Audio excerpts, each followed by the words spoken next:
आजीवन समस्या संघर्ष के जरिए एक नई राजनीतिक ऊर्जा शक्ति उत्तर प्रदेश जैसे विशाल महत्वपूर्ण राज्य में 4 बार अपनी पार्टी की बीएसपी के नेतृत्व में सरकार बनाकर खासकर बहुजन समाज के लिए एक ऐसी मिसाल बन सकी है जिससे प्रेरणा लेकर करोड़ों लोग यहाँ सामाजिक परिवर्तन व आर्थिक तरक्की के मिशन के कार्य से जुड़ चुके हैं। इतना ही नहीं बल्कि मैं खुद भी उनके से प्रभावित होकर बीएसपी मुस्लिम से जुड़ा और उनके पद चिन्हों पर चढ़कर इस मिशन के कार्य पर वे कर्तव्य को अपनी आखिरी सांस तक निभाने की पूरी कोशिश करता रहूंगा।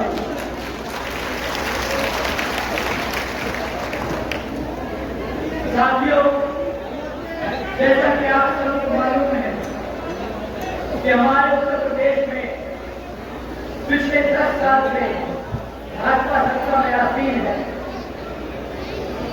इन लोगों ने पिछले 10 सालों में हमें सिर्फ अपने विज्ञापनों से अपनी कमियों को छुपाने का काम किया। साथियों, उन्होंने विज्ञापन दिया विकसित उत्तर प्रदेश का, उन्होंने विज्ञापन दिया एक शिक्षित उत्तर प्रदेश का, उन्होंने विज्ञापन दिया एक सुरक्षित उत्तर प्रदेश का।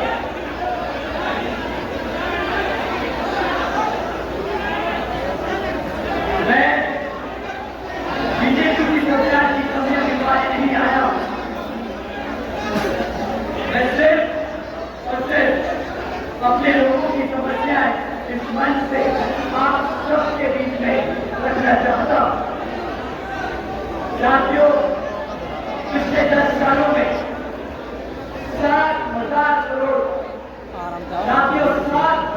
करोड़ से ज्यादा आपके टैक्स के पैसों से इस बीजेपी की सरकार ने अपनी नाकामियां छुपाई है।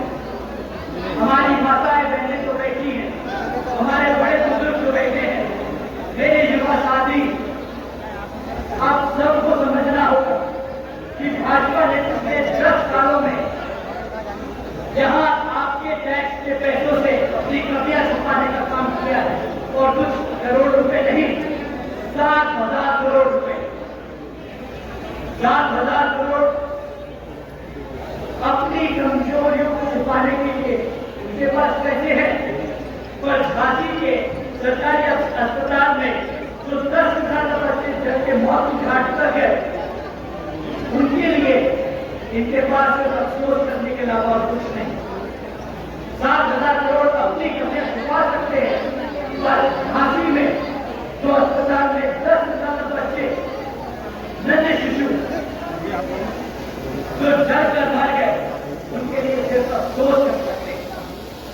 7,000 करोड़ ये अपनी कमियां छुपाने के लिए एडवर्टाइजमेंट जरूर कर सकते हैं, और 4 लाख से ज्यादा जो सरकारी पद इनके खाली पड़े उनको भरने के लिए इनके पास पैसे नहीं।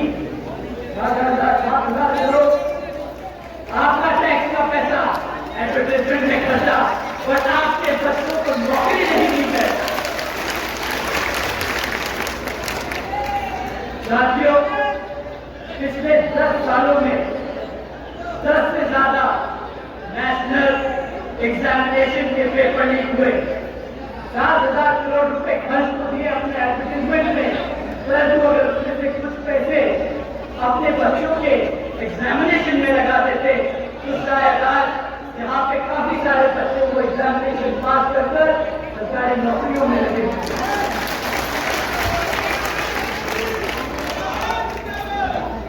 साथियों, ये 7,000 करोड़ का कोई छोटा मोटा आंकड़ा नहीं है। बीजेपी पिछले 10 सालों में ना यहाँ हमारी माताओं, हमारी बहनों को सुरक्षित रख पाई, न ही हमारे युवाओं को नौकरी दे पाई, और न ही हमारे लोगों के बच्चों को शिक्षा दे पाई। साथियों, आप लोगों को भाजपा की सरकार और उनके नेताओं की असलियत जानना बहुत जरूरी है, क्योंकि आप सब जानते हैं कि विधानसभा के आम चुनाव सर पर है और ये लोग फिर से आप लोगों के बीच में झूठे मूठे वादे लेकर आएंगे, फर्जी मैनिफेस्टो दिखाएंगे और आपसे वोट मांगने का काम करेंगे। परंतु साथियों, इस बार आपको यूं ही आंख मीच कर इनकी बातों पर विश्वास नहीं करना। 10 साल बहुत लंबा समय होता है। 7,000 करोड़ सिर्फ अपनी कमी छुपाने के लिए बहुत बड़ी रकम होती है। राज्यों से 10 साल का हिसाब अब आप इस विधानसभा में इनसे मांगने वाले। पिछले 10 साल की भाजपा की सरकार की हकीकत मैं आप लोगों के बीच में रखता हूँ। साथियों, अगर हम लॉ एंड ऑर्डर की बात करें तो भी भाजपा की यूपी की सरकार अव्वल नंबर पे रही हत्याओं के मामले में। पिछले 10 सालों में यहाँ पर पूरे देश भर में यूपी में सबसे ज्यादा हत्याएं रिपोर्ट होती रही और यहाँ पर भाजपा की सरकार के मुख्यमंत्री अपने आप को एनकाउंटर स्पेशलिस्ट बताते थे। यहाँ पर कानून का राज का हिंडोरा पीटते रहे, जबकि उनकी नाक के नीचे उत्तर प्रदेश में पूरे देश भर में सबसे ज्यादा हत्याएं होती रही। महिलाओं के खिलाफ अपराध साथियों हर साल 3,000 से ज्यादा हत्याएं होती रही और 65,000 से ज्यादा हमारे माताएं बहनों के खिलाफ अपराध होते रहे। और यहाँ पर पुलिस हम आप लोग आप सबकी शक्ल देखती रह गई। साथियों, उत्तर प्रदेश की सरकार ऑर्गेनाइज क्राइम के मामले में हर साल 10,000 से ज्यादा किडनैपिंग, एक्सटॉर्शन, रैकेटियरिंग के केस दर्ज करती है। अब ये मैं अपने आप से आकर नहीं बना रहा, ये सरकार की एनसीआरबी का डेटा है। साथियों, क्या ऐसी कोई सरकार को आप दोबारा मौका देना चाहोगे जिनके यहाँ नाक के नीचे रिकॉर्ड पर हत्याएं होती रही? 65,000 से ज्यादा महिलाओं के खिलाफ अत्याचार, 10,000 से ज्यादा किडनैपिंग और रैकेटियरिंग के केस। साथियों, ये तो वो है जो दर्ज होता है और आप सब जानते हैं कि पुलिस कितना कोशिश करती है सरकार के दबाव में आके कि आप लोगों की एफआईआर न दर्ज हो सके। साथियों, आप इन आंकड़ों को हल्के में मत लेना, क्योंकि हर एक आंकड़े के पीछे किसी की बहन, किसी की बेटी, किसी की मां, किसी की पिता या दोस्त का चेहरा होगा। साथियों, मैं सरकार आपके अपने आप को इनकाउंटर की सरकार या बाबा की सरकार पे बताती है। मैं आप सबसे पूछना चाहता हूं कि क्या ये एनकाउंटर या बाबा की सरकार जिससे बहुत अपने आप को फेमस किया जा रहा है, क्या यहाँ पे कानून का राज है या फिर पुलिस की आड़ में गुंडों का राज? क्या यहाँ पर सरकार में पुलिस का राज है या फिर पुलिस की आड़ में गुंडों का राज? क्या ऐसी सरकार को दोबारा मौका देंगे आप? साथियों, ये वही समय है, 5 साल में हर बारी एक बार आता है।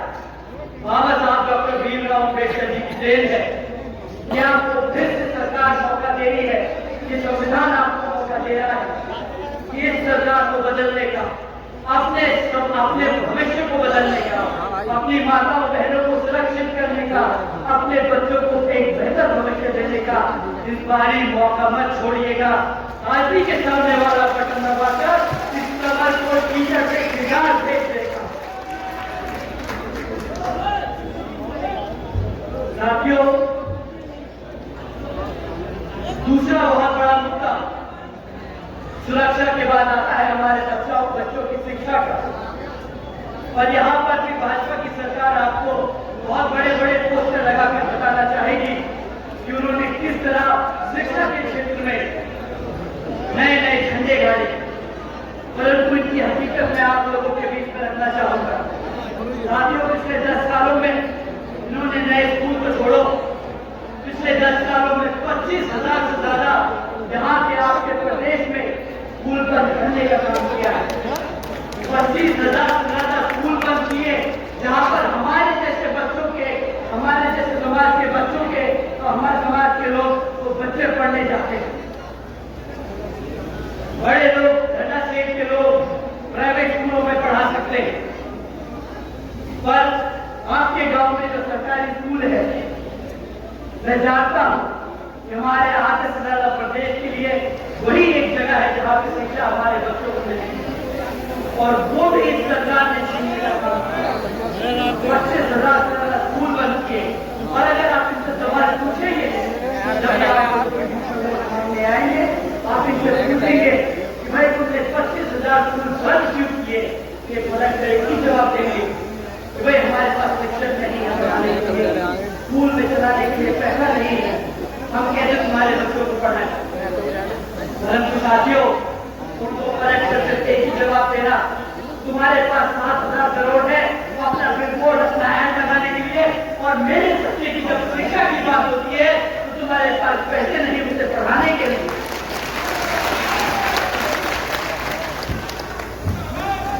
साथियों, दूसरा इसको जवाब देना जब ये बोले कि हमारे पास पैसे नहीं है शिक्षा रखने के लिए।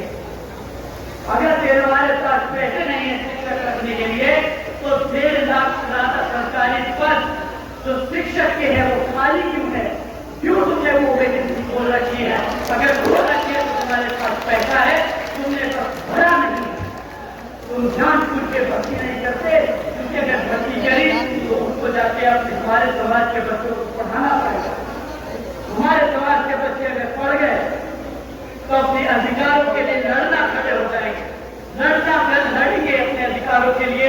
तो जैसे आपने देखा था अभी कुछ दिन पहले दिल्ली में हमारी जनरेशन के बच्चे अपने अधिकारों के लिए लड़े, वैसे ही हमारे समाज के बच्चे प्रदेश के कोने कोने में चुराए पर इनसे सवाल करेंगे आरक्षण के लिए, रोजगार के लिए, शिक्षा के लिए और लॉ एंड ऑर्डर के लिए, रोजगार के लिए।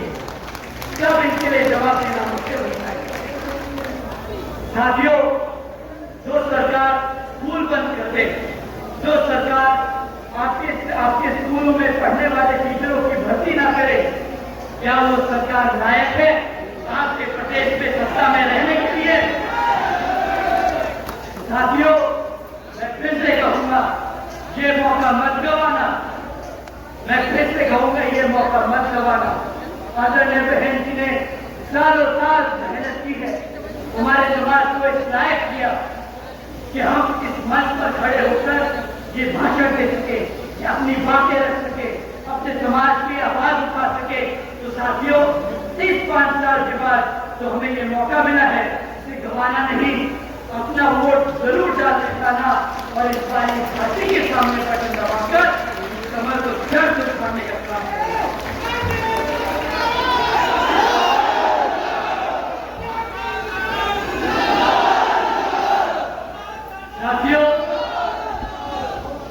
साथियों, इसी भाजपा की सरकार के चलते हमारे समाज के साथ सब समाज के बच्चे जो किसी तरह पढ़ लिख कर वर्कफोर्स में घुस भी गए, तो आज हम सब जानते हैं कि उनके लिए नौकरियां नहीं है। ये प्रदेश आंकड़ों को घुमाने में बहुत नंबर 1 है। अगर आप ऑफिशियल डेटा देखोगे तो ये कहेंगे कि सिर्फ 1.5% अनएम्प्लॉयमेंट है, सिर्फ 1.5% अनएम्प्लॉयमेंट है।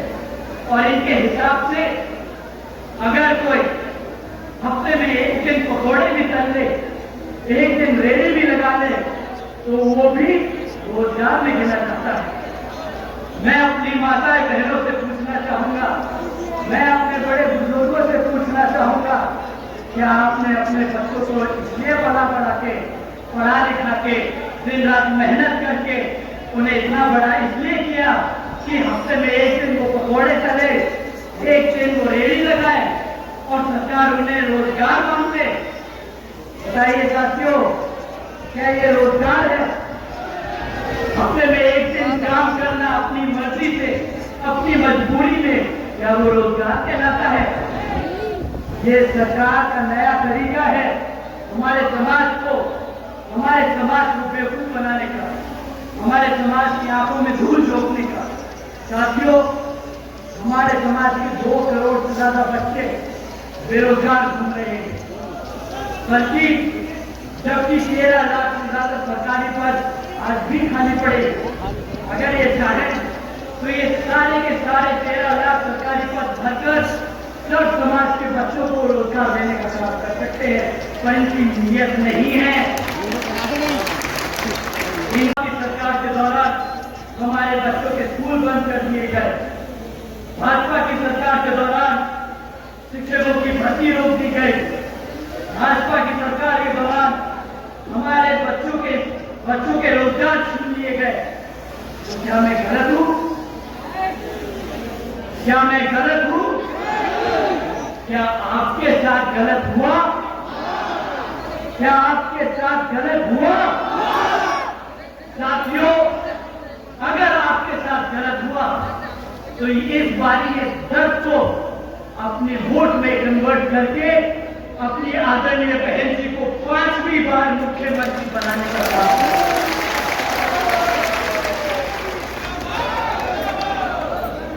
साथियों, अब आते हैं इनके तीसरे सबसे बड़े मुद्दे पर, जिसमें ये कभी भी नहीं चूकते।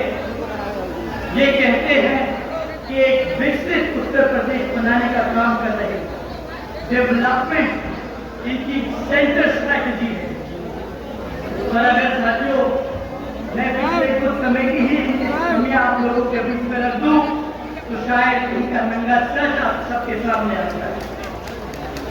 श्री नितिन गडकरी जी ने बयान दिया था कि 2024 तक भारत की सारी सड़कें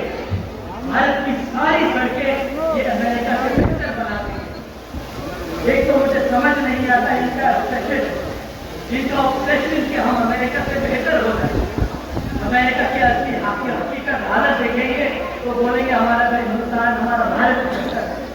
परंतु उन्होंने तो वादा कर दिया कि हम 2024 तक इतनी पक्की सड़कें बना देंगे, गांव में सड़कें खींच देंगे कि अमेरिका पीछे छूट जाएगा। तो हकीकत सुनते लखनऊ कानपुर एक्सप्रेसवे शुरू होने के 18 दिनों में ही 84 जगहों से ज्यादा उसमें धंस गया। 4,500 करोड़ से ज्यादा की लागत लगाई थी इन्होंने इस लखनऊ कानपुर एक्सप्रेस को बनाने में। और कहते हैं, मैं तो बस कह रहा हूं, जो मैंने पढ़ा है कि भाजपा के सांसद के भाई की कंपनी थी वो। अब जरा कोई सवाल उठाए इस बात पर, क्यों आप मीडिया में इस पर बात नहीं होती? क्यों कोई नहीं पूछता कि देश का सबसे महंगा और सबसे बेकार एक्सप्रेसवे भाजपा के नेता के भाई ने बनाया? क्या महात्मा कलेक्शन की भूल नहीं आती आपको? पब्लिक का पैसा आप नहीं लूटा क्या? साथियों, ये आपके लिए है सवाल करना। अब आप इनसे सवाल जरूर कीजिएगा कि कैसा बना है कानपुर लखनऊ का एक्सप्रेस। दूसरा, पूर्वांचल एक्सप्रेस जिसकी सड़क 15 फीट धस चुकी है जगह, ये भी किसी से छिपा नहीं। बुंदेलखंड एक्सप्रेस जिसके उद्घाटन के सिर्फ 5 दिनों बाद ही भारी बारिश में वो भी जगह से ढक गया। गंगा एक्सप्रेस वे अप्रैल में उद्घाटन किया, जुलाई में 5 से 10 फीट जगह वो भी ढक गया। और एक तरफ साथियों, असली डेवलपमेंट क्या होता है उन्हें हम जरा नोएडा और आगरा का एक्सप्रेस वे दिखाएं।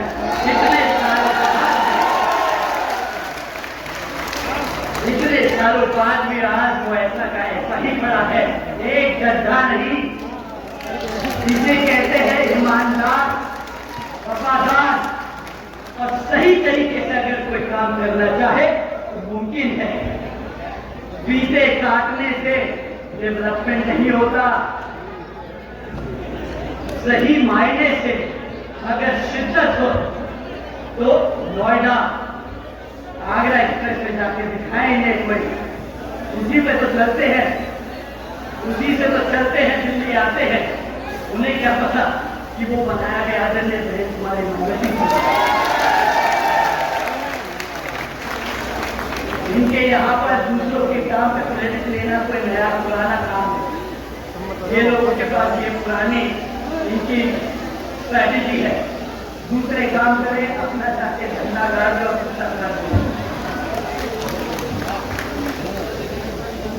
साथियों। तो डेवलपमेंट के नाम पे इन्होंने स्कूल बंद कर दिए, आपका पैसा सड़कों में लगा के उसे हटा दिया, सरकारी अस्पताल जला दिए। ये तो है डबल इंजन की सरकार के काम। साथियों, ये तब हाल है जब सेंट्रल में भी भाजपा और यहाँ आपके प्रदेश में भी भाजपा। अब आप बताइए, इससे ज्यादा तेल पीने वाला इंजन कहाँ मिलेगा? इससे बेकार माइलेज देने वाला इंजन कहाँ मिलेगा? साथियों, इन्होंने कहा था डबल इंजन की सरकार लाएंगे और आपके सारी मुद्दा खत्म कर देंगे, आपके लिए महंगाई खत्म कर देंगे।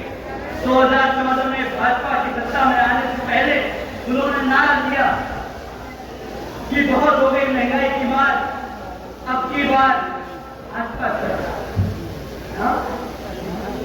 ये वादा हमारे सबके जहन में बन गया।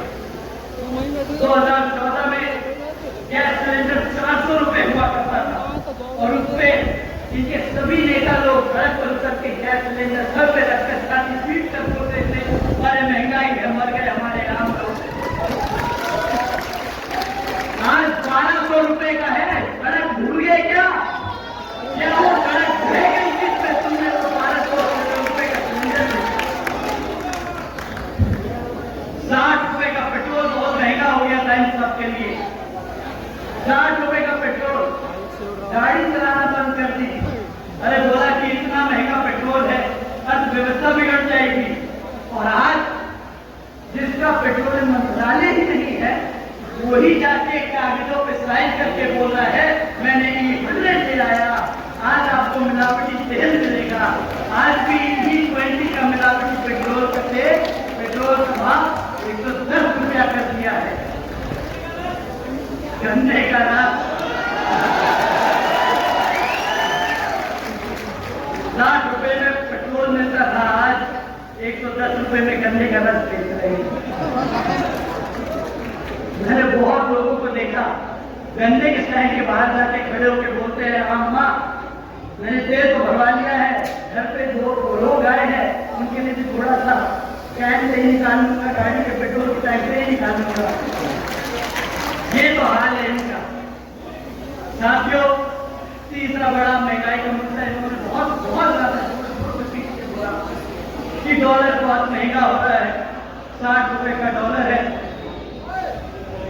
मंच के ऊपर जा जाके इन्होंने कोई ऐसा मौका नहीं छोड़ा जहां पर बोला अरे मैं मुख्यमंत्री रहा हूं, मुझे मालूम है कि अर्थव्यवस्था कैसे चलती है। इन्होंने रुपया डुबोया क्योंकि करप्शन है, इनसे अर्थव्यवस्था नहीं समझी। मैं आप सबसे पूछना चाहूंगा कि आज रुपये का भाव क्या है? क्या है आज रुपये का भाव? 98। जब तक आपने 98 बोला तो 100 पार कर चुका हो। परंतु इनके कैबिनेट में बैठे मिनिस्टर, जब इनसे सवाल किया जाता है कि भाई आपका डॉलर 100 रुपए पार करता दिख रहा है, बोलते हैं कि जस्ट नंबर, 100 रुपया एक नंबर ही तो है। तो भाई आज से 16 साल पहले जब आप ही की पार्टी 60 रुपए के लिए इतना ढंढोरा पीट रही थी, तब it was not just number. तब तो आपको अर्थव्यवस्था याद आ रही थी। अब आपकी अर्थव्यवस्था किधर है? अब आपका फॉरेन पॉलिसी, आपका फाइनेंशियल डिसिप्लिन किधर है? इन सब का सवाल आप लोगों